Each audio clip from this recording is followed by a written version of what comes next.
আসসালামু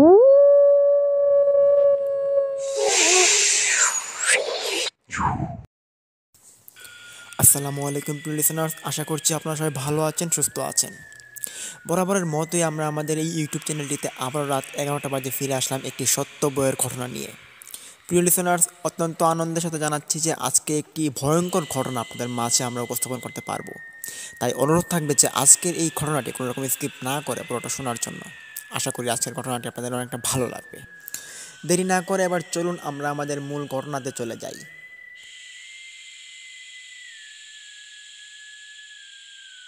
লিসেনার্স, এই মুহূর্তে আপনাদের মাঝে যে স্টোরিটি শেয়ার করব সেই স্টোরিটি লিখেছেন মনোয়ারুল হোসেন। তিনি অত্যন্ত লোমহর্ষক এবং ভয়ঙ্কর একটি ঘটনা আপনাদের মাঝে উপস্থাপন করার জন্য আমাকে দিয়েছেন। তো ইমেইলে যেভাবে লেখা আছে আমি ঠিক সেভাবেই পড়ছি।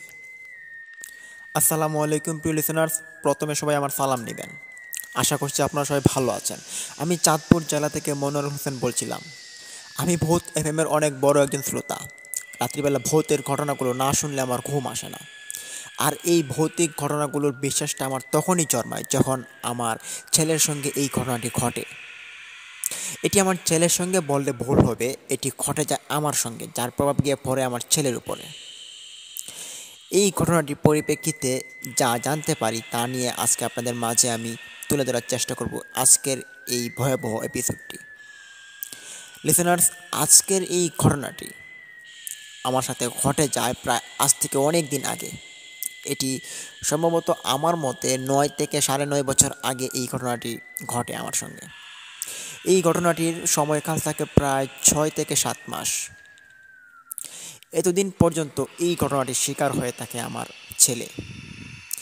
এরও যথেষ্ট একটা কারণ রয়েছে, যেটি হচ্ছে আমি। আমার ছেলের এই দুর্দশার কারণে দায়ী ছিলাম একমাত্র আমি।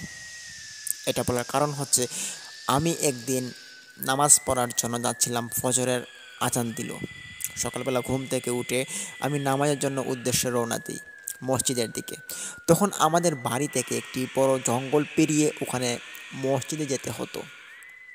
আমি বরাবরের মতোই ওই জঙ্গল পেরিয়ে আমি মসজিদে যাওয়ার জন্য রওনা দিলাম। হাতে টুপি এবং পাঞ্জাবিটা কাঁধে দুলিয়ে নিয়ে আমি হাঁটা শুরু করলাম আস্তে আস্তে করে। আমি ওই জঙ্গলটাতে প্রতিদিনই পেরিয়ে যেতাম, পেরিয়ে আসতাম। রাত্রিবেলা ওখান থেকে পেরিয়ে আসতাম, পেরিয়ে যেতাম। তবে এই জঙ্গলের বিষয়ে একটি কথা বলে রাখা ভালো, যেটা হচ্ছে আমাদের যে পূর্বপুরুষরা ছিলেন, যেমন বলতে পারেন আমার দাদা, আমার চাচা, এমনকি আমাদের আগেকার যে মানুষগুলো ছিল, তাদের মুখ থেকে শোনা যেত এই জঙ্গলের ভিতরে অনেক ভুতুড়ে কাণ্ডকলাপ মানুষের সঙ্গে ঘটে যেত। অনেক মানুষ ওখানে সেন্সলেস হয়ে পড়ে থাকা অবস্থায় মানুষ সকালে দেখতে পেত। তবে তাদের সঙ্গে কী ঘটনা ঘটেছে, তাদের কি কোনো সমস্যা হয়েছে, এটা কিন্তু কেউ জানতে পারতো না।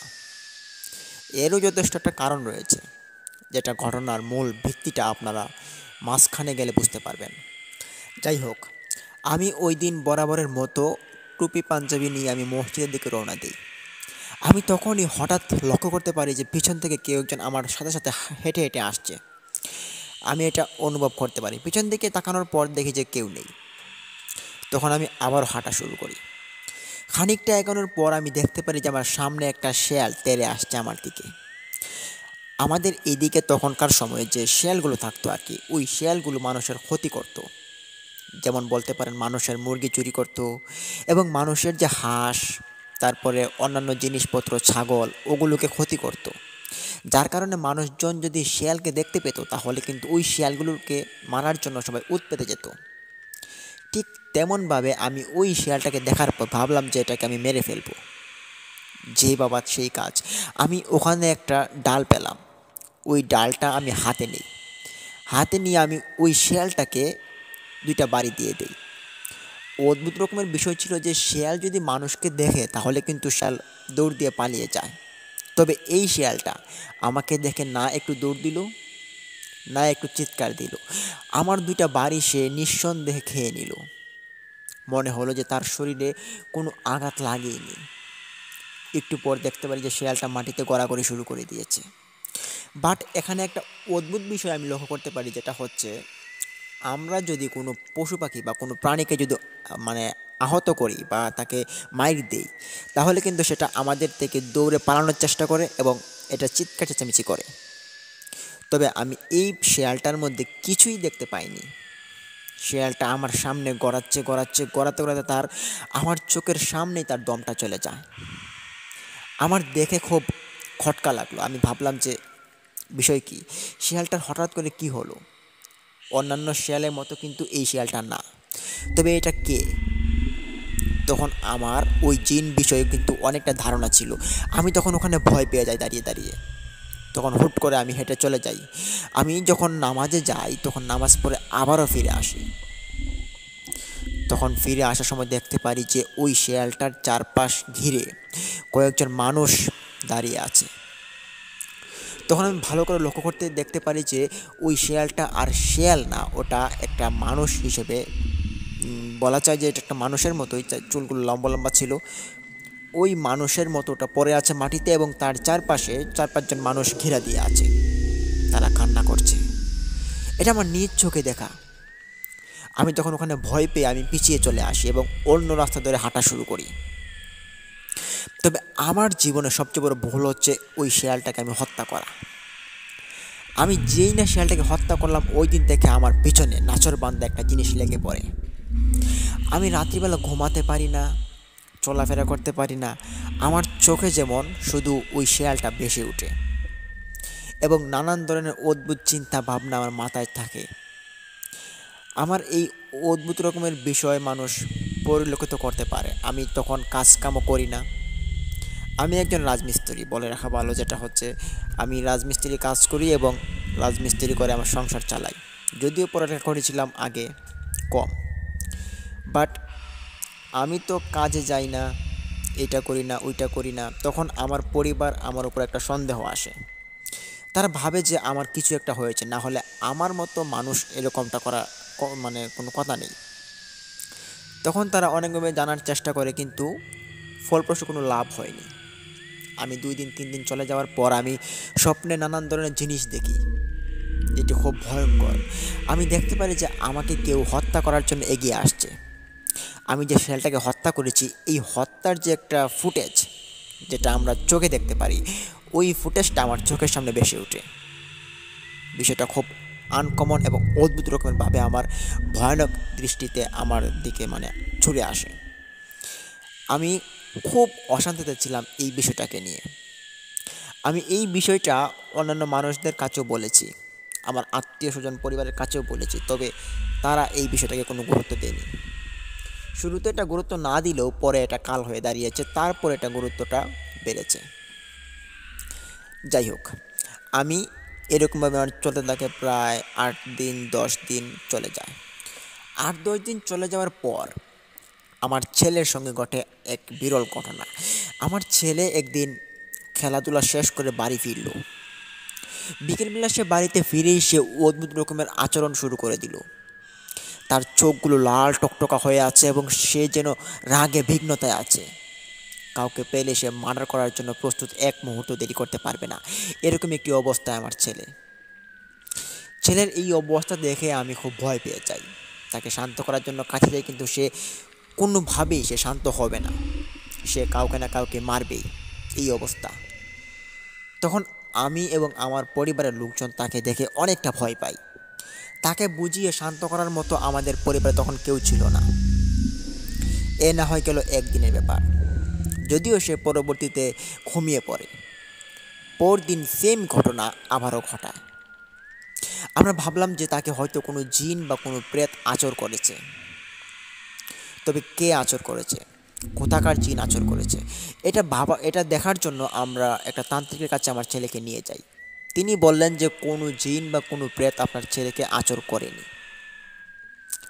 বিষয়টা অদ্ভুত রকমের ঠেকলো আমার কাছে।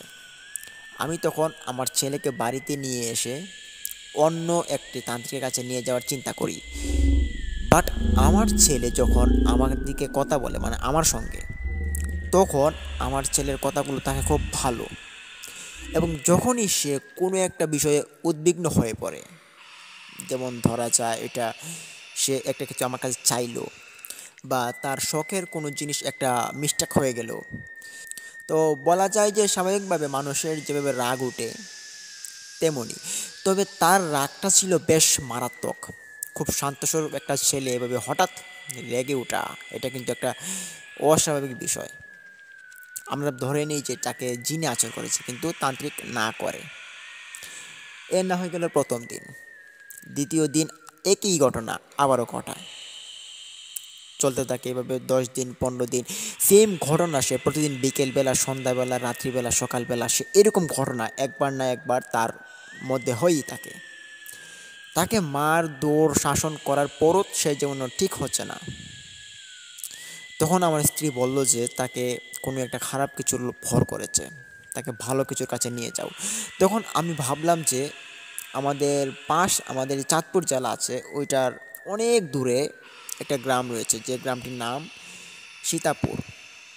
ওই সীতাপুর গ্রামের মধ্যে একটি বড় রকমের তান্ত্রিক থাকতো তখনকার সময়। যদিও তান্ত্রিকটি এখন মারা গিয়েছে, তবে তান্ত্রিকটি খুব ভালো একজন একজন তান্ত্রিক ছিলেন। ওনার কাছে আমার ছেলেকে নিয়ে যাই, ঘটনা সব খুলে বললাম। তিনি যেতেই আমাকে বলল যে তুই তো খুব সর্বনাশ করে ফেলেছিস। আমি বললাম যে কি? তখন তিনি বলে উঠলেন যে তুই একটা জিনকে হত্যা করেছিস। আমি তখন খুব ভয় পাই। ভয় পেয়ে আমি ওই তান্ত্রিককে কিছু না বলার জন্য আমি কথা ঘোরানোর চেষ্টা করছি, অন্য কথা বলার চেষ্টা করছি, কিন্তু তান্ত্রিক একই কথার মধ্যে বারবার ছুটে আসছে। সে বলছে তুই জিনকে হত্যা করলি কেন? আমার ওই তান্ত্রিককে কোনো কথার উত্তর দেওয়ার মতো কোনো ক্যাপাসিটি ছিল না। আমি এই বিষয়টা কিন্তু আমার পরিবারের লোকজনদের কাছ থেকেও আড়াল রেখেছিলাম, আমার আত্মীয় স্বজনদের কাছ থেকেও কথাটি আড়াল রেখেছিলাম। যার কারণ হচ্ছে আমি জানতাম এই জঙ্গলে জিন থাকে। তবে যখন আমি ওইটাকে হত্যা করলাম শিয়ালটাকে, তখন আমি ভাবি যে এটা শিয়াল, তবে এটা যে একটা জিন বেশি শিয়াল হবে এটা কি আমি জানতাম? আমি ওই তান্ত্রিককে সব কিছু পরবর্তীতে খুলে পড়লাম।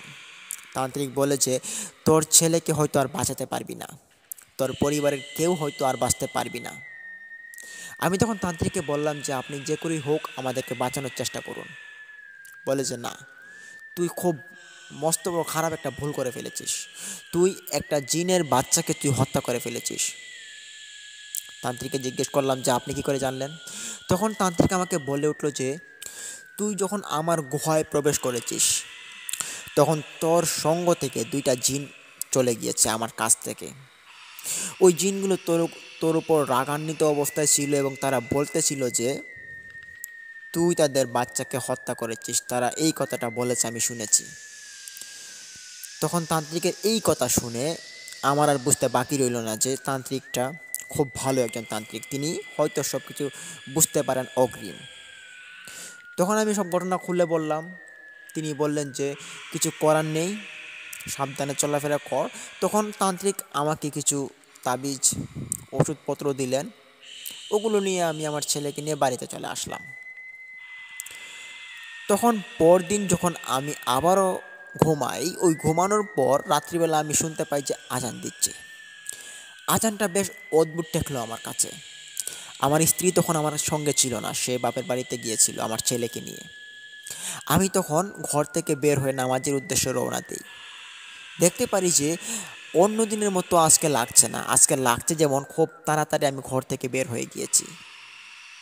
একটা মসজিদের একটু আজান শুনলাম মাত্র, তবে এই আজানের মধ্যে আমি বের হয়ে গেলাম, বিষয়টা অদ্ভুত ঠেকছে। যাই হোক, টুপি পাঞ্জাবি নিয়ে আমি বরাবরের মতোই আবার বের হয়ে গেলাম। তখন হাঁটতে হাঁটতে আমি ওই জঙ্গলের নিকট আবারও পৌঁছে যাই। তখন চোখ ভরা ঘুম ছিল, এতটাই ঘুম তো আগের দিনের তুলনায় আজকে ঘুমটা যেন খুব বেশি বেশি লাগছে আমার কাছে। হাত দিয়ে চোখগুলোকে মুছতে মুছতে আমি যাচ্ছি হেঁটে হেঁটে। হঠাৎ একজন মানুষের সঙ্গে আমি ধাক্কা খাই। ধাক্কাটা খেতে আমার দেরি হলো, কিন্তু আমার পড়ে যেতে আমার একটু দেরি হলো না। আমি তখন পড়ে যাই মাটিতে। মাটিতে পড়ে গিয়ে আমি যখন চোখগুলো আবার হাত দিয়ে মুছে ওপর দিকে তাকালাম, তখন দেখতে পারি যে আমার উপরে 4-5 জন মানুষ আকৃতির জিন তারা আমার উপরে বিরাজ করে আছে। তারা খুব রাগান্বিত অবস্থায় আমার দিকে তাকিয়ে আছে, আমার দেখে খুব ভয় লাগছিল। তারা একই স্বরে বলছিল যে আমাদের বাচ্চাকে তুই কেন মারলি, আমাদের বাচ্চাকে তুই কেন মারলি। তখন আমার আর কিছু বলার ছিল না। আমি দেখছি যে আমার কলিজাটা কেঁপে একবারে বের হয়ে যাচ্ছে বুক থেকে। আমি তখন খুব কান্না করছি ওখানে, মানে মাটিতে পড়ে পড়ে। কিন্তু ওই জিনগুলো আমাকে কোনোভাবে ছাড়ার মতো কোনো কথাবার্তা বলছে না। তারা বলছে যে আমাকে তারা মেরে ফেলবে, আমাকে এই করবে সেই করবে। তারা খুব বাজে রকমের আচরণ করছে আমার সঙ্গে। এইরকম ভয়াবহ পরিস্থিতির সম্মুখীন হয়ে আমি ওখানে সেন্সলেস হয়ে যাই।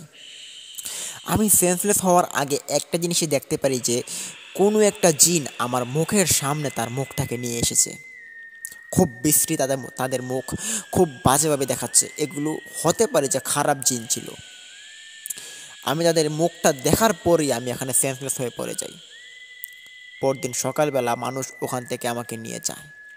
আমাকে সব কিছু খুলে বলে তারা যে আমি রাত্রিবেলা নাকি ওখানে সেন্সলেস হয়ে পড়ি, আর ফজরের নামাজ যখন যারা পড়তে যায় তখন তারা আমাকে দেখতে পারে এবং আমাকে নিয়ে আসে। আমি তখন তাদেরকে সবাইকে এই ঘটনাটা খুলে বলি। সবাই তখন জানতে পারে যে আমি ওই শেয়ালটাকে যে হত্যা করেছি, ওই শেয়ালটা একটা জিনের বাচ্চা ছিল। খুব অদ্ভুত রকমের বিষয় এটা। সব এলাকার যে মানুষগুলো ছিল তারা সবাই জানতে পারে এবং তারা আমাকে মানে খুব বাজেভাবে কথাবার্তা বলছে যে এই জিনটাকে মারার পর তুমি কীভাবে এখনও বেঁচে আছো, তোমাকে তো তারা মেরে ফেলবে, তুমি শীঘ্রই এখান থেকে তুমি জায়গায় স্থান ত্যাগ করো, নাহলে তোমার কোনো ক্ষতি হতে পারে। তুমি রাস্তা দিয়ে প্রতিদিন আসা যাওয়া করো, যে কোনো একটা ক্ষতি হয়ে গেলে তো হতে পারেও। তখন আমি কোনো রকমের তাদের কোনো কথাবার্তা শুনিনি, আমি ওখানেই থাকবো বলে আমি তাদেরকে জানিয়ে দিই। আমি বললাম যে এখানে যদি আমাকে মরতেও হয় আমি মরবো, তবে আমি এখান থেকে ছাড়বো না কোনো জায়গা। আমার এটা বাপের ভিটা ছিল, তো এই ভিটা আমি কোনোদিন ছেড়ে আমি কোথাও যেতে পারবো না, এটা আমি তাদেরকে জানিয়ে দিই। তখন তারা আমাকে আর কিছু বলেনি, বলে যে তোমার যেভাবে খুশি সেভাবে চলো। আমার সঙ্গে এইভাবে একদিন দুই দিন ডেইলি একটা একটা ঘটনা ঘটতই, বাড়িতে, বাইরে, আমার যেখানে কাজ করতাম ওখানেও আমার দেখা যেত এরকম ঘটনা ঘটছে। আমি সবাইকে এই ঘটনা খুলে বলি, কিন্তু কেউ এর সঠিক সমাধান বা সঠিক ব্যাখ্যা কেউ আমাকে দিতে পারে না। যদিও 4-5টা জিনের সঙ্গে লড়াই করা একজন মানুষের পক্ষে অসম্ভব, তবুও এমন তো কিছু একটা থাকা দরকার ছিল যেটার কারণে আমার যে এই ভয়টা এটা যাতে চলে যায়। কিন্তু আমি কোনো রকমের খুঁজে পাচ্ছি না যে কী করব। তখন তখন আমার কাজের যে মনোযোগটা ওইটা উঠে যাচ্ছিল। আমার সংসারে অশান্তি নেমে এসেছে। খুব মানে দরিদ্রতার মধ্যে আমি যাচ্ছিলাম, মানে বলার বাইরে এটা। আমার পরিবারের যে খাবার দাবার ওইটাই আমি মানে কিনে কাটে নিয়ে বাড়িতে যেতে পারছি না, এই অবস্থা। কেননা দিন আনতাম দিন খেতাম, এই অবস্থায় একটা মানুষ যদি হঠাৎ বেকার হয়ে পড়ে তাহলে কিন্তু তার চলাফেরাটা খুব অস্বাভাবিক হয়ে পড়ে আর কি। তো বরাবরের মতোই আমি ওখানে কাজে যাওয়ার জন্য আবার সিদ্ধান্ত নেই যে কাজ করতে হবে, যেহেতু পরিবার চলছে না, আমি যাই কাজে। ওই দিন আমি একটা মানে প্লাস্টারের কাজে যাই। ওই প্লাস্টার একটা বড় বিল্ডিংয়ের ছিল, যেটা একটা বড় বাংলো হিসেবে মানে বানানো হচ্ছিল। ওর একটা কোম্পানি আছে এখন। তো ওই কোম্পানিতে আমি যখন প্লাস্টার কাজে যাই, প্লাস্টার করছিলাম, আমার সঙ্গে একজন যুগালি ছিল। ওই যুগালি আমাকে মানে তার সিমেন্ট, এরপর বালু, ওইগুলো আমাকে সে এনে দিত আর আমি প্লাস্টার করতাম। তো কাজ করতে করতে হঠাৎ ওই ছেলেটি বলে উঠলো যে আমি একটু বাইরে যাব, একটু দরকার আছে। আমি বললাম যে আচ্ছা ঠিক আছে, যাও, তাড়াতাড়ি চলে এসো। আমি ওই ছেলেটাকে ওখানে পাঠিয়ে দেই, কিন্তু আমার সঙ্গে কেউ ছিল না, আমরা দুজনই ছিলাম। তখন হঠাৎ করে আমি দেখতে পারি যে ওই প্লাস্টার আকৃতির দেয়ালটা থেকে কিছু একজন মানুষ আমাকে ডাকছে। আমি ওটা দেখার জন্য ওই দেয়ালের পিছন দিকে যাই, কিন্তু ওখানে কেউ নেই। যখনই আবার সিমেন্ট লাগাতে যাই তখনই আমি দেখতে পারি যে ওই সিমেন্টের ভিতরে কোনো একজন মানুষের মুখ দেখা যাচ্ছে। বিষয়টা খুব অদ্ভুত ঠেকলো আমার কাছে। আমি তখন ওই দেয়াল থেকে অনেকটা দূরে চলে আসি এবং একটু চিৎকার শুরু করে দিই এখানে, কেননা আমার খুব ভয় লাগছিল তখন, এমনিতেই ছিলাম ভয়ের ভিতরে। তখন ওখানে কিছু মানুষ এসে জড়ো হয়, ওই বিল্ডিংয়ের মালিক, তারপরে কন্ট্রাক্টর ছিল একটু দূরে, তারা এসে মানে হাজির হয়। জিজ্ঞেস করে কি হয়েছে, বললাম যে ওখানে এমন অবস্থা। বলে যে কিছু নেই তো ওখানে, দেখো আমরা যাচ্ছি, কিছু নেই। তখন তাদের সামনে এরকম এই মানে জিনিসটা হাজির হয়নি, তবে আমি ঠিক দেখেছিলাম। আমি আবারও যাই কাছে। তখন কাজ করতে করতে হঠাৎ আমার মনে হচ্ছিল যে আমাকে কেউ ওই দেয়ালের ভিতরে টেনে নিচ্ছে। আমি তখন ওখান থেকে কাজ ছেড়ে চলে আসি। আমি 2টার সময় কাজ ছেড়ে চলে আসি। আমি বললাম যে আজকে আমি আর কাজ করতে পারবো না, আমার আজকে বেতনটাও লাগবে না, আমি চলে যাচ্ছি, আমি খুব অস্বাভাবিকভাবে আছি। আমাকে মাফ করে দেন। এই বলে আমি ওখান থেকে কাজ ছেড়ে চলে আসি। বাড়িতে এসে এই ঘটনাটা আবার খুলে বলি, কিন্তু এর সঠিক সমাধান, সঠিক ব্যাখ্যা কেউ আমাকে দিতে পারেনি। যাই হোক, তো পরবর্তীতে এবার দিন যাচ্ছে যাচ্ছে আমার সঙ্গে খুব খারাপ ঘটনা ঘটছে, এটার সম্মুখীনও আমি হচ্ছি। তো হঠাৎ একদিন পয়লা বৈশাখ নামক একটি দিন আসে, যেটির কারণে আমার কয়েকজন আত্মীয় আমার বাড়িতে বেড়াতে আসবে। বিশেষ করে আমার বোনের ছেলে এবং বোনের মেয়ে, ওরা দুজন এখানে আসবে, এবং আমার বোনের আরেকজন আত্মীয়, তারা তিনজন মিলেও আমাদের বাড়িতে আসবে। তাদের বাড়ি চাঁদপুর থেকে অনেকটা দূরে ছিল, প্রায় এটা আসতে হলে অনেকটা জাম, তারপর নৌকাপথ, ওইগুলো নদী পাড়িয়ে মানে আমাদের বাড়িতে আসতে হবে। তারা আমাদের বাড়িতে আসছেন, তখন মোবাইল ছিল, প্রায় বাটন মোবাইল ছিল তাদের কাছে। আমাকে ফোন দিয়ে বলল সকালবেলা যে তারা আজকে বিকালবেলা আমাদের বাড়িতে আসবে। আমি আমার স্ত্রীকে বললাম যে ভালো করে রান্না বান্না করে রাখার জন্য, কেননা মেহমান আসছে বাড়িতে। সেও রান্না বান্না করলো ভালো করে। তো সন্ধ্যা হয়ে গেল, মেহমান আসার এখনও কোনো খবর নেই। তাদেরকে ফোন দেওয়া হলো, তাদের ফোনও মানে লাইনে নেই, তারা ধরছে না ফোন, ফোনটা অফ দেখাচ্ছে। তখন সন্ধ্যা পেরিয়ে প্রায় এশারের আজান দিয়ে দিয়েছে, এশারের নামাজ পড়ে আসলাম, তারপরেও এসে দেখতে পারি যে তারা এখনও বাড়িতে আসেনি। বিষয়টা খুব অদ্ভুত ঠেকছে। তাদের বাড়িতেও ফোন দেওয়া হয়েছে কিন্তু কেউ ফোন তুলছে না। তখন আমি ভাবলাম যে একটু সামনে যদি আমি এগিয়ে দেখে আসি তাহলে হয়তো ভালো হবে, ওই যে নদীর কিনারা পর্যন্ত। হতে পারে যে নদীর মধ্যে কোনো ঘটনা ঘটেছে তাদের সঙ্গে, বা কিছু একটা হলে হতে পারে। যাই, ওখানে গিয়ে দেখে আসি, যদি কিছু হয় তাহলে আমি দেখতে পাবো। তখন এই ভেবে আমি বাড়ি থেকে বের হয়ে যাই ওখানে যাওয়ার জন্য, নদীর ঘাটের কাছে। তখন আমি যেতে যেতে প্রায় নদীর ঘাটে চলে যাই, গিয়ে দেখতে পারি যে ওখানে কেউ নেই। আমি তখন কাউকে দেখতে না পেয়ে একজন মাঝিকে জিজ্ঞেস করলাম যে ভাইয়া, এখানে কি তিনজন লোক, এর মধ্যে দুজন মহিলা একজন ছেলে, তারা কি এসেছে? বলে যে না, আজকে তো যারা যারা এসেছে দেখলাম যে সব ওই ইয়ং বয়সের ছিল আর বুড়া বয়সের, তবে এমন কেউ তো একসঙ্গে ছিল না তিনজন। বললো যে আমার তিনজন লোক আসার কথা ছিল, বাট এখনও আসছে না, তাদের তো আরও আগে আসার কথা ছিল। তখন ওই মাঝিটা বলল যে আমি বলতে পারলাম না। আমি তখন ওই মাঝির কাছ থেকে একটু দূরে চলে আসি। তখন ওখানে একটা চায়ের দোকান ছিল, চায়ের দোকানদারকে গিয়ে জিজ্ঞেস করলাম একই কথা, বলল যে না। তখন চায়ের দোকানদারকে আমি বললাম যে আমাকে একটা পান দেন। তখন চায়ের দোকানদার একটা পান খুব সুন্দর করে পেঁচিয়ে আমাকে দিলেন। পানটা খেলাম, খাওয়ার পর আমার মনে হচ্ছে যে আমি এটা পান খাচ্ছি নাকি অন্য কিছু খাচ্ছি। বিষয়টা আমার কাছে একটু অদ্ভুত ঠেকে। আমি পানের পিচকি ফেলতে যাই, যখনই দেখতে পারি যে ওইটা লাল ছিল না, ওইটা হলুদের মতো একটা ধূসর বর্ণের আকৃতি ধারণ করেছে ওই পিকটা। তখন আমার পিকটা আমার পাশে থাকা একজন লোক দেখতে পারে। তিনি আমাকে বললেন যে কী ব্যাপার ভাই, আপনার পানের পিচ কি লাল না বের হয়ে হলুদ কেন বের হলো? আমি বললাম যে ভাই, আমি তো এটা বুঝতে পারলাম না, তবে এটা কেন হলো? বলল যে পানে হয়তো কোনো সমস্যা, আপনি কি পানে অন্য কিছু দিয়েছেন, হয়তো মিষ্টি জর্দা বা কিছু। বলে যে না, আমি তো সাদা পান দিলাম। তাহলে পানের এরকম রং ধরার কারণটা কি? তখন এই বিষয়টাকে প্রথমত গুরুত্ব না দিলেও আমি এখান থেকে চলে আসি। আমি যখন আবার বাড়ির দিকে রওনা দিই, এটা আমি ভাবছিলাম যে কী ব্যাপার, পানের পিস কীভাবে হলুদ হতে পারে কীভাবে। তখন আরও দু একবার টেস্ট করলাম, দেখি যে এরকম হলুদ। তখন আমি এই পানটা মুখ থেকে ফেলে দিই। আমি ফেলে দিয়ে হাঁটা শুরু করি কুলি করে, ওখানে একটা দিঘি ছিল, ওই দিঘি থেকে কুলি করে নিই। হাঁটতে হাঁটতে ওই জঙ্গলটার নিকট আবার চলে আসি।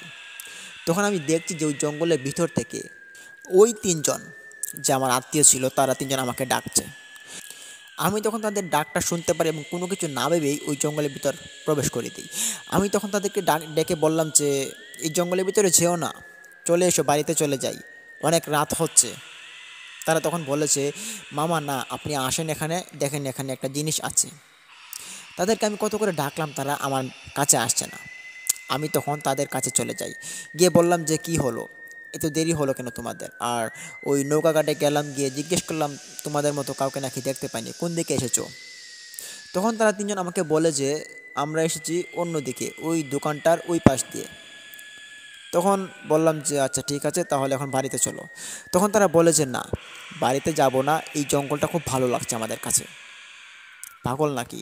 এই রাত্রিবেলা জঙ্গল ভালো লাগবে নাকি? চলে এসো, বাড়িতে চলে এসো। বলে না, আপনি আমাদেরকে জঙ্গলটা একটু ঘুরিয়ে দেখান। দেখুন আজকে চাঁদের আলো উঠেছে খুব সুন্দর, আর এই চাঁদের আলোতে এই জঙ্গলের মধ্যে কিছু ফুল ফুটেছে যেগুলো খুব সুগন্ধ ঘ্রাণ বের হচ্ছে। এই জঙ্গলটা খুব ভালো লাগছে আমাদের কাছে, এই জঙ্গলটা আমরা কিছুক্ষণ ঘুরে দেখতে চাই। তাদের কথা আমি মেনে নিতেও পারতাম, কিন্তু আমার ভিতরে যে ধাউ ধাউ করে আগুনটা জ্বলছে সেটা তো নিভানোর মতো কোনো পর্যায় নেই। কেননা এই জঙ্গলের ভিতরে আমি একটা জিনের বাচ্চাকে হত্যা করে দিয়েছি, যেটা আমি জানি। এই জঙ্গলের ভিতর যদি আমি এখন প্রবেশ করে মানে ঘোরাফেরা করি তাহলে এটা কিন্তু আমার জন্য বিপজ্জনক হয়ে দাঁড়াবে। আমি তখন তাদেরকে কি করে বলি যে এই বিষয়টার কথা। আমি ভাবলাম যে তাদেরকে বাড়িতে নিয়ে তারপর এই বিষয়টার কথা বলবো।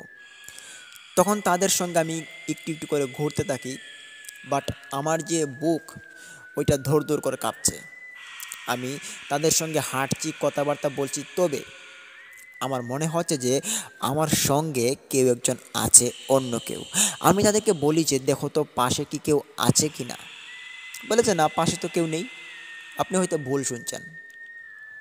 আমি তখন আবার তাদেরকে বললাম যে আমার পিছনে হয়তো আরও 4-5 জন আছে আমাদের পিছনে। বলে যে না, কেউ নেই, চলুন তো দেখুন ওখানে কত সুন্দর জায়গা। তখন আমি দেখতে পারি যে আমার যে ভাগনাটা ছিল ওইটার পাগুলো উল্টা। যে বাঘনি ছিল ওইটার পাগুলো বোরকা দিয়ে ঢাকা ছিল, তার পাগুলো দেখা যাচ্ছে না। এবং বাঘনির যে মা ছিল তারও পাগুলো ঢাকা ছিল বোরকা দিয়ে। আমি দেখতে না পেরে ভাগনার পাটার দিকে ভালো করে লক্ষ্য করি। আমি দেখতে পাই যে ভাগনার পাটা উল্টো হয়ে আছে।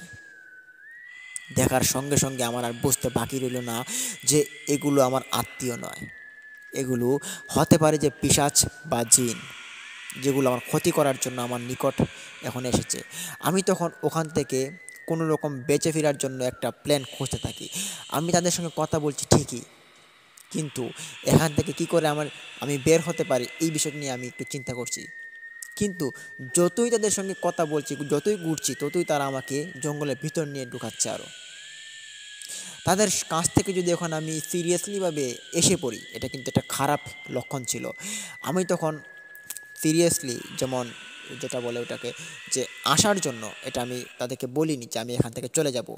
আমি এদেরকে বুঝতে পেরেছি, এটা আমি তাদেরকে বলিনি। আমি তখন আস্তে আস্তে করে বাড়ির দিকে, বাড়ির যে রাস্তাটা ছিল ওই রাস্তা থেকে তাদেরকে নিয়ে অগ্রসর হওয়ার চেষ্টা করছি, কিন্তু তারা এদিকে আসলেও তারা ওদিকে যাওয়ার চেষ্টা করে। সব মিলিয়ে বলা যায় যে তারা আমাকে জঙ্গলের ভিতরে নিয়ে যাওয়ার চেষ্টা করছে। কিন্তু আমি তো বুঝে গিয়েছি যে এগুলো আমার আত্মীয় নয়। তখন আমার বাটন মোবাইলে একটা ফোন আসে। ফোনটা আমি ধরার সাথে সাথেই দেখি যে এই ফোনটা সুইচ অফ হয়ে গিয়েছে। কী ব্যাপার, মোবাইলে ফুল চার্জ ছিল তো সুইচ অফ হওয়ার কারণ কি? তখন হাজার অন করার চেষ্টা করলেও ফোনটা অন হলো না। আমি তখন দেখতে পারি যে আমার যে বাগনাটা ছিল ওই বাগনাটা আর তাদের সঙ্গে নেই। তখন তারা মাঝি একসঙ্গে হাঁটাচলা করছে আমার সঙ্গে। জিজ্ঞেস করলাম যে ভাগনাটা কোথায় গেল? বলে যে ভাগনা নেই। ভাগনা নেই মানে? ভাগনা কোথায় গেল? বলে যে ভাগনা মারা গিয়েছে। বিষয়টা একটা অদ্ভুত থেকে আমার কাছে। আমি আমি তো জানি যে এগুলো মানে কালো পিশাচ। আমি তখন ওখান থেকে একটা দৌড় দেওয়ার চেষ্টা করি। যখনই আমি দৌড় দিলাম তখনই পিছন থেকে আমার ভাগ্নিটা আমাকে চেপে ধরে, বলে যে মামা আপনি কোথায় যাবেন? তখন আমি পিছনে মুখটা ঘুরিয়ে দেখি যে এটা আমার ভাগ্নি। ওইটা আমার ভাগ্নি নয়, ভাগ্নির যে মাটা ছিল ওইটাও সে নয়। আর তাদের সঙ্গে আরও 4-5 জন মানুষ বিশেষ ছায়ামূর্তি তারা এসে হাজির। প্রায় 7-8 জন ছিল ওখানে দাঁড়িয়ে। এই বিষয়টা দেখতে পেরে আমি ওখানে চিৎকার শুরু করে দেই। 4-5টা চিৎকার দেওয়ার পর আমি দেখতে পারি যে ওগুলো উধাও হয়ে গিয়েছে। ভাবলাম যে এগুলো হয়তো পারে একটু পর আবার আসতে পারে, এই ভেবে আবার দৌড় শুরু করি। দৌড়তে দৌড়তে জঙ্গলটা পেরিয়ে আমি রাস্তায় চলে আসি। তখন রাস্তায় এসে আমি দেখতে পারি যে ওখানে একজন বুড়ো চাচা, তিনি সাইকেল ড্রাইভ করে যাচ্ছেন। চাচাকে আমি ডেকে দাঁড় করালাম, বললাম যে আপনি আমাকে নিয়ে বাড়িতে চলুন তাড়াতাড়ি। চাচা আমাকে বললেন যে কি হয়েছে বাবা? আমি বললাম যে সব কিছু পরে বলবো, আপনাকে আমাকে বাড়িতে নিয়ে চলুন। তিনি আমাকে বাড়িতে নিয়ে আসলেন। বাড়িতে নিয়ে আসার পর আমি এখানে বড় রকমের গুরুতর একটা অসুস্থ হয়ে পড়ি। খুব জ্বর এবং একটা রোগ হয়, ওই যে ম্যালেরিয়া না কি বলে ওইটাকে, ওইটা হয়েছিল। তখন ডক্টর আনা হয় আমার বাড়িতে। তখন ডক্টর আমাকে চিকিৎসা করে, অনেকটা ইঞ্জেকশন দেয়। প্রায় 4-5 দিন এই অসুস্থতার মধ্যে ভুগেছিলাম। এই 4-5 দিন আমার সঙ্গে ঘটনাগুলো না ঘটলেও পারতো। এই অসুস্থতার মধ্যেও কিন্তু আমার সঙ্গে এই ঘটনাগুলোর প্রভাব পড়েছে। যখন ঘুমাতে যাই দেখি যে এই যে জিনের বাচ্চাটাকে মেরে ফেলেছিলাম, ওই জিনের বাচ্চাটা উঠে এসছে আমার কাছে। সে এসে আমার কাছে রাগান্বিত অবস্থায় কী যেন বলে। যদিও আমি তার কথা বুঝতে অসক্ষম, তবে এটা বুঝতে পেরেছি যে সে আমার প্রতি খুব রাগ হয়ে আছে। আমাকে সে রাগান্বিত অবস্থায় খুব হুঁশিয়ারি দিয়ে যাচ্ছে, এটা আমি বুঝতে পারি। আমি যখন এটা দেখতে পারি তখনই আমি ঘুম থেকে উঠে পড়ি এবং আমার মাথা নষ্ট হয়ে যায়, মানে ভাঙাচোরা এসব আর কি করতে থাকি খুব ভয় পেয়ে। বাঁচা মরা আমার সমান হয়ে দাঁড়িয়েছিল। আমি যখন ওই রোগটা থেকে মানে মুক্তি পাই 6-7 দিন পর, তখন আমি প্রায় সুস্থ, কাজে কাজ করি, কাজে যাই প্রতিদিন। আমার ছেলেটা তখন ক্লাস 7-এ পড়তো। ওই ছেলেটা একদিন সে প্রাইভেট থেকে বাড়িতে আসার জন্য রওনা দিল। তখন ওই দিন তার প্রাইভেট ছিল রাত্রিবেলা। রাত্রিবেলা প্রাইভেট শেষ করে যখন সে বাড়িতে আসবে, তখন সে ওই জঙ্গলটার সম্মুখীন হতে হয় এবং ওই জঙ্গলের মধ্যে তার সঙ্গে রাত্রিবেলা এমন একটি বাজে একটি ঘটনা ঘটে, যার কারণে আমার ছেলেটা মৃত্যু হয়। আমার ছেলেটার মৃত লাশ সকালবেলা পাওয়া যায়। যদিও আমরা রাত্রিবেলা তাকে খুঁজেছিলাম অনেক, খোঁজাখুঁজির পরও তাকে পাইনি। তো সকালবেলা দেখতে পারি যে 3-4 জন লোক আমার ছেলের লাশটা আমার বাড়িতে নিয়ে হাজির হয়েছে। ছেলের লাশ দেখে আমি দৌড়ে গিয়ে ছেলের পাশে গিয়ে বসলাম। দেখতে পারি যে ছেলের বুকের মধ্যে 5টা আঙুলের ছাপ, পিঠের মধ্যে 3-4টা আঙুলের ছাপ এবং সারা শরীরে যেন দাগ হয়ে আছে, ক্ষত বিক্ষত হয়ে আছে। দেখার পর আমার আর বুঝতে বাকি রইল না যে তাকে কোনো জিন বা কোনো পিশাচ তাকে হত্যা করে দিয়েছে। এটা কোনো স্বাভাবিক মৃত্যু হতে পারে না। রাত্রিবেলা এই মৃত্যুটা তার সঙ্গে কেমন ভয়াবহতা ঘটেছে এটা হয়তো সেই বুঝতে পারে বা সেই বুঝেছে। তখন সবাই আমাকে দোষারোপ করছে যে আমার জন্য আমার ছেলেটা এভাবে মৃত্যুবরণ করেছে। আমি যদি আজকে এই শিয়ালটাকে না মারতাম তাহলে কিন্তু এরকম মানে ঘটনাটা ঘটে না, আমার ছেলেটা আজকে আমার কাছ থেকে চলে যায় না। সবাই কান্নায় শোকাহত হয়ে পড়ে। তো ছেলে তো মারাই গেল, এখন তো আর কিছু করার নেই। তো ছেলেকে এখন কবর দিতে হবে, গোসল করাতে হবে। এই গোসল করানোর জন্য একজন লোক তাকে নিয়ে যায়। তখন তিনি দেখতে পারেন যে তার যে শরীরটা ওইটা খুব বাজেভাবে মানে আক্রমণ করে দিয়েছে, এর কারণেই সে মারা গিয়েছে। তখন ওখানে একটা তান্ত্রিক তিনি আসলেন আমার ছেলের মৃত লাশকে দেখার জন্য। দেখতে পারে যে আমার ছেলের যে ক্ষতবিক্ষত লাশগুলো, সেগুলো তিনি এক নজরে দেখতেই পেরেই তিনি বলে দিলেন যে এগুলো জিনেদের আছর, জিনেরা এরকম কাজ করেছে এবং আপনার ছেলের মৃত্যু হয়েছে। আর আপনি এই জিনের যে বাচ্চাটাকে মেরেছেন, এর কারণেই আপনার ছেলের আজকে মৃত্যুটা হয়েছে। আপনি আপনি জিনের বাচ্চাকে মেরেছেন, আপনার বাচ্চাকে জিনে মেরেছে, হিসাব ক্লিয়ার। কিন্তু এটা তো মানার ছিল না, কেননা ওই জিনের বাচ্চাটা একটা শেয়ালের আকৃতি নিয়ে দাঁড়িয়েছিল। শেয়াল মানুষের ক্ষতি করে বিদায় আমি মারেছিলাম। তবে আমার ছেলেটাকে এভাবে মারাটা খুব দুঃখজনক হয়ে উঠল। যেমন দুঃখজনক আমার জন্য হয়েছে, যেমন কিন্তু জিনেদের জন্য হয়েছে। যাই হোক, পরবর্তীতে আমার যে ছেলেকে দাফন দেওয়া হয়, এরপর সব কিছু ঠিকঠাকই চলছিল। কী ভাবছেন ঘটনা কি এখানেই শেষ? না, এই ঘটনা যে আরও অনেকটা ঘটার বাকি, সেই ঘটনাটি আপনারা শুনতে তখন বুঝতে পারবেন। তো আমার ছেলেকে দাফন দেওয়া হয়। পরবর্তীতে আমরা 4-5 দিন, 7 দিন, 8 দিন ভালোই চলছিল। চলতে চলতে হঠাৎ একদিন আমার কাজে যাওয়ার জন্য আর কি রওনা পড়ে যে আমার ছেলে মারা গিয়েছে, 7-8 দিন তো কাজ করবই না।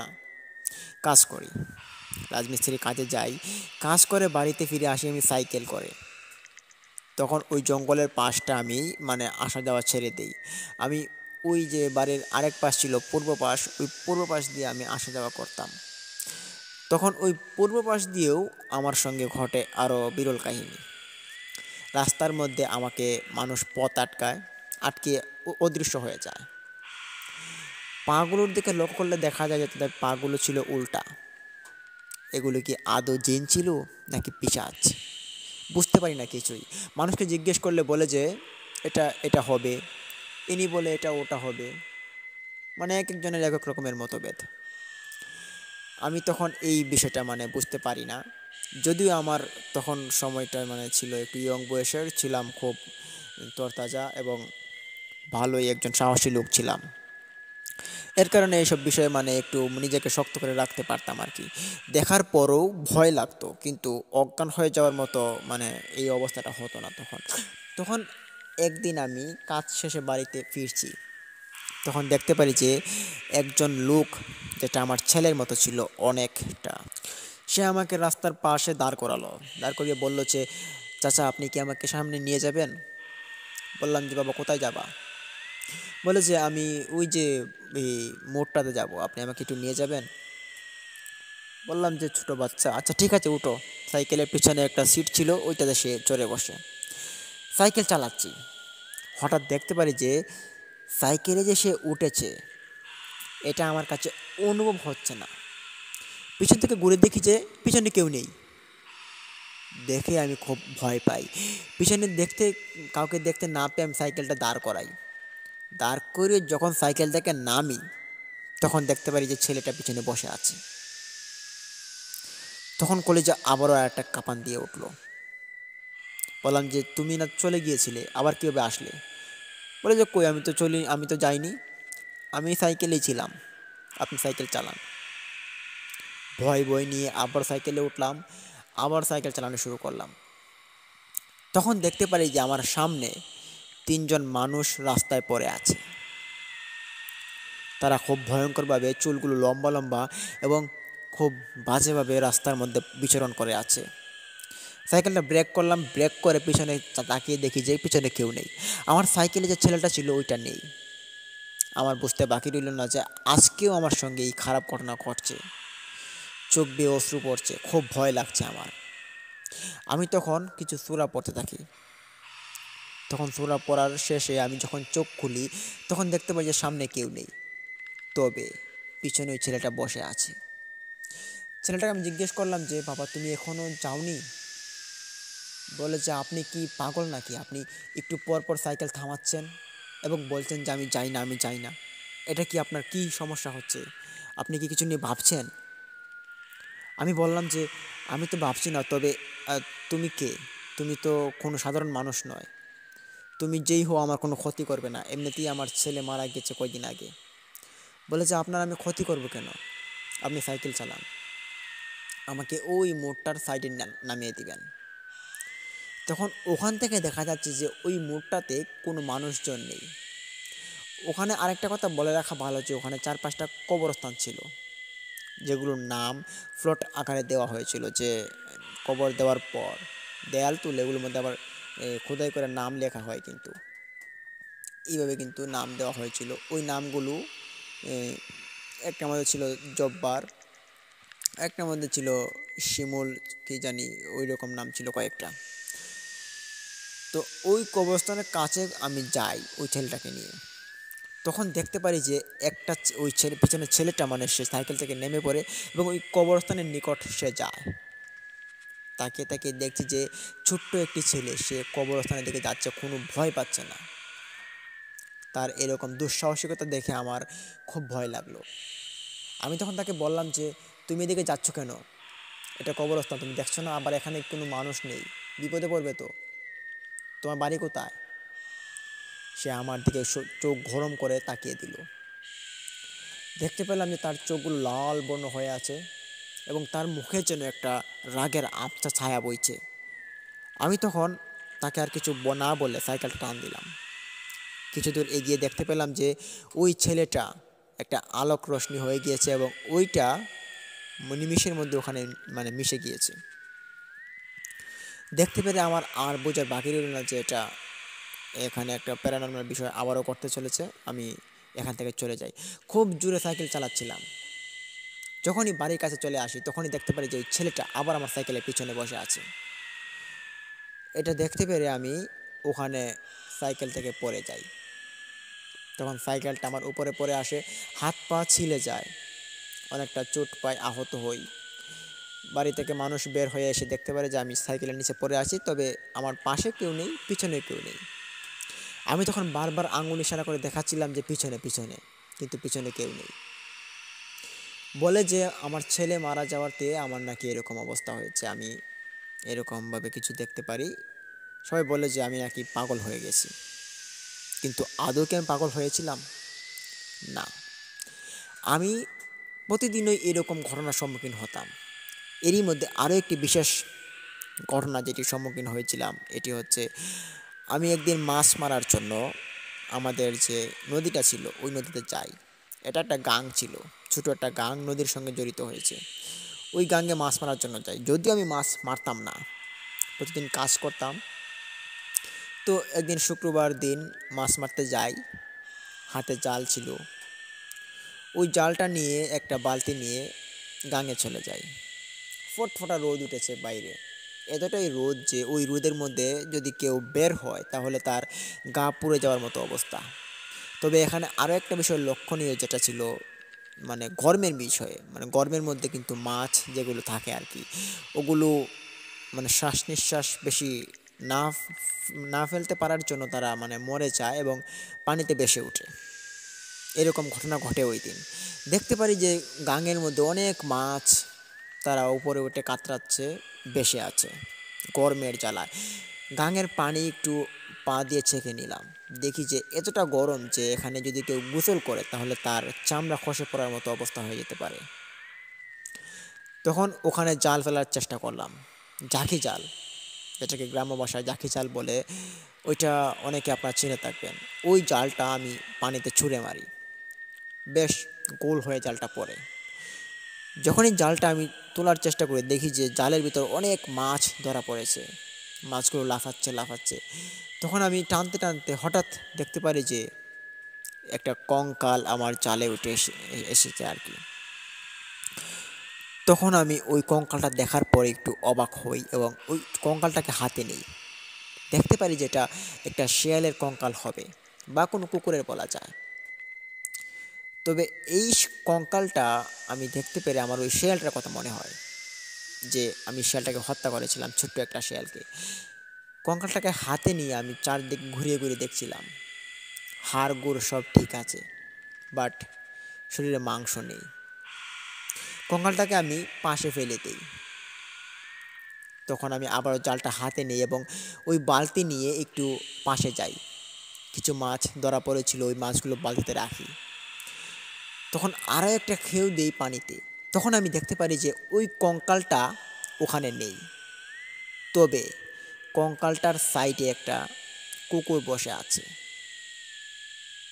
বিষয়টা দেখে আমার একটু অদ্ভুত ঠেকে। আমি ভাবি যে কী ব্যাপার, এটা কঙ্কাল থেকে একটা জলজন্ত কুকুর হয়ে গেল কীভাবে। আমি তখন এখানেও বুঝতে পারি যে এটা একটা প্যারানর্মাল বিষয় এখনও ঘটছে আমার সঙ্গে। মাছ মারা বন্ধ করে দিয়ে বাড়িতে চলে আসি, আবারও একই ঘটনা বলি সবাইকে, কিন্তু সবাই বলে যে এটা মনের ভুল। এরকমভাবে কিন্তু প্রতিদিনই আমার সঙ্গে এরকম ঘটনাগুলো ঘটতো, যেগুলো আমার খুব ভয় লাগতো এবং মানে হৃদয়গুলো মানে কাঁপিয়ে চলে যেত এই ঘটনাগুলো, যেগুলো বলার ভাষাও এখন আমি মানে খুঁজে পাচ্ছি না। আসলে ভৌতিক ঘটনাগুলো বা জিনের ঘটনাগুলো, এগুলো যার সঙ্গে ঘটে সেই কিন্তু একমাত্র উপলব্ধি করতে পারে যে এটার ভয়াবহতা সম্পর্কে, এটার গভীরতা সম্পর্কে, এটা কেমন হতে পারে। লিসেনার, এই যে ঘটনাটি প্রায় আমার সঙ্গে 1-1.5 বছর পর্যন্ত স্থায়ী ছিল। 1.5-2 বছর পর আমি এই ঘটনার সম্মুখীন আর হয়নি। নতুন জীবন আর একটা ফিরে পেলাম। চাই না আর কোনো দিন এরকম ঘটনা আমার সঙ্গে ঘটুক, আর আমি চাই না যে এরকম ঘটনা কোনো মানুষের সঙ্গে ঘটুক। লিসেনার্স, এই ছিল আজকের ঘটনা, প্রথম ঘটনা। ঘটনাটি কেমন লাগলো? ভালো লাগে ভিডিওতে লাইক দিন, কমেন্ট করুন এবং শেয়ার করে বন্ধুবান্ধবদের মাঝে ছড়িয়ে দিন। এবং অবশ্যই অবশ্যই আমাদের এই চ্যানেলটিকে সাবস্ক্রাইব করুন, পাশে থাকা বেল আইকনটি অন করুন। আমরা আমাদের চ্যানেলটিকে 1 লাখ সাবস্ক্রাইবারের দিকে নিয়ে এগিয়ে নিয়ে যাচ্ছি। আশা করি আপনারা আমাদেরকে সাহায্য করবেন এবং আমরা এই চ্যানেলটিকে বড় করার জন্য আপনাদের সাহায্য অবশ্যই প্রয়োজনীয়।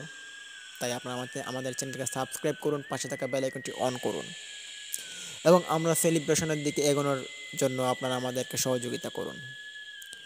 তো লিসেনার্স, আমি এখন দেরি না করে এখন চলে যাব আমাদের দ্বিতীয় ঘটনাতে। আশা করি দ্বিতীয় ঘটনাটি আপনাদের মাঝে অনেকটা ভালো লাগবে। দ্বিতীয় ঘটনা অনেকটা শর্ট, তবে এই ঘটনাটি আশা করি অনেকটা সুন্দর এবং ভালো হবে। ঘটনাটি আমাকে দিয়েছেন আমাদের একজন লিসেনার্স, ওনার নাম হাবিব মিয়া। ঘটনাটি তিনি আমার সঙ্গে শেয়ার করেছেন খুব ভালোভাবে। আশা করি আপনাদের মাঝে এই ঘটনাটি ভালো লাগবে। ঘটনাটি ওনার সঙ্গে ঘটে যায় আজ থেকে 3 বছর আগে। প্রায় একটা মৌসুম ছিল যখন তিনি দুধ বিক্রি করতেন। মানুষের বাসায় বাসায় দুধ বিক্রি করা ওনার পেশা ছিল। যদিও এখন তিনি এই পেশাটায় নিয়োজিত আছেন, তো তখন ছিল প্রথম প্রথম তিনি দুধ বিক্রেতা। বাড়িতে মানুষের যে গোয়াল ছিল ওগুলো থেকে দুধ কিনে আনতেন কম দামে, এবং ওই দুধগুলোকে তিনি বাজারে নিয়ে বা মানুষের বাড়িতে রুজিনা হিসেবে নিয়ে দিতেন, এবং প্রচুর পরিমাণে তিনি লাভও পেতেন। যেই কারণে ওনার এই ব্যবসাটা করা। এই ব্যবসাটার ফাঁকে ফাঁকে তিনি আরও একটি কাজ যেটা করতেন, বাড়িতে সবজি ফলাতেন। সবজি গাছ এবং অন্যান্য গাছগুলো নিয়ে তিনি খুব ভালোই চলছিল তার সংসার খোলামেলা এভাবে আর কি। ওনার সঙ্গে মূলত যেই ঘটনাটি ঘটে সেটি হচ্ছে একটা পিশাচ ঘটনা। পিশাচ, আমরা অনেকেই এই ঘটনাটির পিশাচের সম্বন্ধে অনেকটা আয়ত্তভুক্ত আছি। এই যে পিশাচ, এই কথাটির মানে হচ্ছে একটি ভয়ঙ্কর অবয়ব বা ছায়ামূর্তি বলা যায়। এই যে ছায়ামূর্তিটা যখন মানুষের সামনে এসে প্রকাশ হয়, তখন কিন্তু সেই দেখতে পারে এটার ভয়াবহতা। ঠিক তেমনি হাবিব ভাইয়ের সামনে এই ছায়ামূর্তি রকম একটি কিছু আবির্ভূত হয়, যেটি তিনি দেখতে পারেন নিজ চোখে। এটা দেখতে পারা এটা খুব অস্বাভাবিক একটা বিষয়, তবুও হাবিব ভাই তিনি দেখতে পারেন। আর এটা দেখার মূল কারণ হচ্ছে ওনার গাফলতি। উনি দুধ বিক্রি করে রোজ বরাবরের মতোই তিনি বাড়িতে আসলেন। বাড়িতে এসে হাত মুখ ধুলেন, খাবার খেলেন, খেয়ে তিনি বাড়ি থেকে বের হলেন, মানে ঘর থেকে বের হয়ে যখন তিনি উঠানে বসলেন চেয়ারে, তখন তিনি লক্ষ্য করেন যে ওনার পিছনে কেউ একজন হাঁটাচলা করছে। কিন্তু অদ্ভুত রকমের বিষয় ছিল, যেটা হচ্ছে ওনার বাড়িতে উনি আর ওনার স্ত্রী ছাড়া কেউ ছিল না। উনি তখন বসে বসে হাত পায়ের নখগুলো কাটছিলেন আর এই অদ্ভুত রকমের শব্দটার উপলব্ধি করছেন। তিনি তখন ওনার স্ত্রীকে ডাক দিবেন বলে এই অবস্থায় যান, কিন্তু ডাক দিচ্ছেন না। উনি ভাবছেন যে কি থেকে কি হতে পারে, কোনো রকমের মনের ভুল হতে পারে, ডাকা ঠিক হবে না। তিনি নখ কাটছেন, তখন তিনি পিছন থেকে শুনতে পারেন যে কেউ একজন বলছে যে তুই এখান থেকে চলে যা। তিনি এটা শুনতে পারেন, ওনাকে কেউ চলে যাওয়ার জন্য আহ্বান জানাচ্ছে। তিনি তখন ভয় পেয়ে ওখান থেকে ঘরে চলে যান। ঘরে যাওয়ার সঙ্গে সঙ্গে তিনি দেখতে পারেন যে ওখানে 4-5টা অবয়ব হাজির হয়েছে এসে। ওনাদের বাড়ি ছিল বেশ বড়।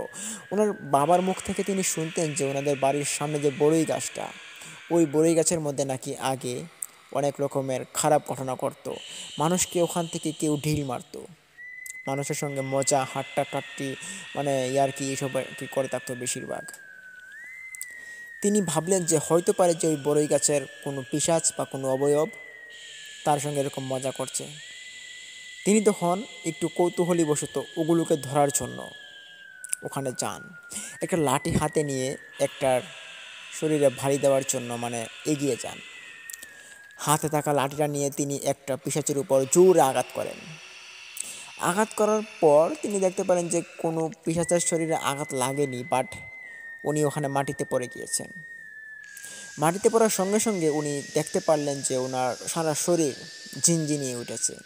মনে হচ্ছে কেউ ওনার শরীরের মধ্যে একবারে ফিনিশিং একটা ফিটিং দিয়ে চলে গিয়েছে, এরকম একটা অবস্থা। খুব ভয়ানক দেখাচ্ছিল এই বিষয়টা আর কি ওনার কাছে। তিনি তখন ওখানে চিল্লানি শুরু করে দেন। চিৎকার শুনে ওনার স্ত্রী ঘর থেকে বেরিয়ে আসেন, এসে জিজ্ঞেস করে কী হয়েছে। বলে যে এরকম অবস্থা। বলে তুমি পাগল হয়ে গিয়েছো, এরকম অবস্থা কী করে হতে পারে। তখন হাবিব ভাই সব ঘটনা খুলে বললেন যে আমার বাবা বলতেন ওই বড়ই গাছের মধ্যে 4-5টা পিশাচ থাকে। তো এই পিশাচগুলো হতে পারে যে আমাদের কাছে এখন এসে বিরক্ত করছে। বলে যে হ্যাঁ, এটা তো হতে পারে, তবে এই রাত্রিবেলা এখানে বের না হওয়াটাই তোমার জন্য বেটার। বাড়িতে চলে আসো, ঘরে চলে আসো। তখন স্ত্রীর কথা শুনে উনি বাড়িতে চলে যান ঘরে।